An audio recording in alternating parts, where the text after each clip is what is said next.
Hot news: Democrats reiterate demand, reopen the government before negotiations on border security.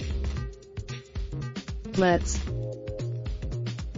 Democratic rejection came as Vice President Mike Pence made clear the GOP intended to go forward with the plan. The president outlined positions that combined to show little tangible progress toward ending the longest government shutdown on record. Trump took to Twitter on Sunday morning to taunt House Speaker Nancy Pelosi and knock her for rejecting the deal. Nancy, he added, no. Pence backed up Trump's position on Fox. What?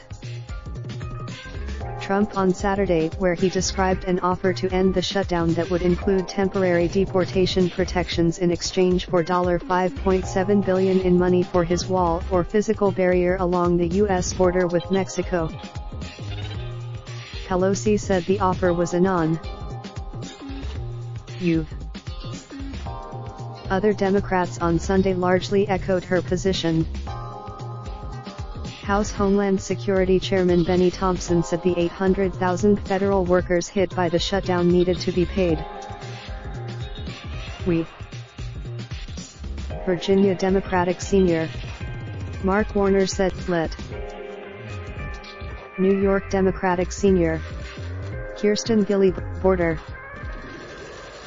Hawaii Democratic Republic Tulsi Gabbard, both.